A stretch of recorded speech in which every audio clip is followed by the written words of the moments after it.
Now a short time after, at the time of the grain cutting, Samson, taking with him a young goat, went to see his wife, and he said, I will go into my wife into the bride's room. But her father would not let him go in.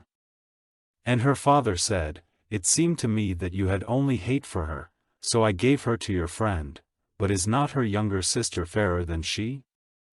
So please take her in place of the other. Then Samson said to them, This time I will give payment in full to the Philistines, for I am going to do them great evil. So Samson went and got 300 foxes and some sticks of firewood, and he put the fox's tail to tail with a stick between every 2 tails, then firing the sticks, he let the foxes loose among the uncut grain of the Philistines, and all the corded stems as well as the living grain and the vine gardens and the olives went up in flames. Then the Philistines said, Who has done this? And they said, Samson, the son-in-law of the Timnite, because he took his wife and gave her to his friend.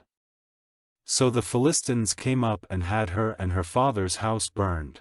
And Samson said to them, If you go on like this, truly I will take my full payment from you, and that will be the end of it. And he made an attack on them, driving them in uncontrolled flight, and causing great destruction. Then he went away to his safe place in the crack of the rock at Etam. Then the Philistines went and put up their tents in Judah, all round Lehi. And the men of Judah said, Why have you come up against us?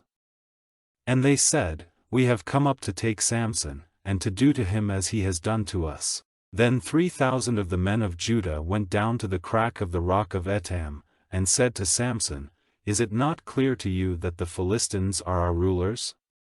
What is this you have done to us? And he said to them, I only did to them as they did to me.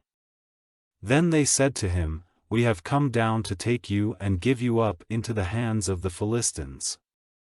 And Samson said to them, Give me your oath that you will not make an attack on me yourselves. And they said, No, we will take you and give you up into their hands, but truly we will not put you to death. So knotting 2 new cords round him they took him up from the rock. And when he came to Lehi, the Philistines came out, meeting him with loud cries. Then the Spirit of the Lord came rushing on him, and the cords on his arms became like grass which has been burned with fire, and the bands came falling off his hands. And taking up the mouth-bone of an ass newly dead, which he saw by chance on the earth, he put to death 1,000 men with it. And Samson said, With a red ass's mouth-bone I have made them red with blood. With a red ass's mouth-bone I have sent destruction on 1,000 men. And having said these words, he let the mouth-bone go out of his hand, so that place was named Ramath-Lehi. After this, he was in great need of water, and crying out to the Lord, he said, You have given this great salvation by the hand of your servant, and now need of water will be my death, and I will be given into the hands of this people who are without circumcision.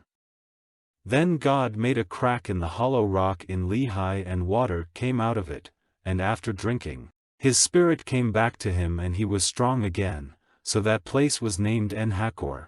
It is in Lehi to this day. And he was judge of Israel in the days of the Philistines for 20 years.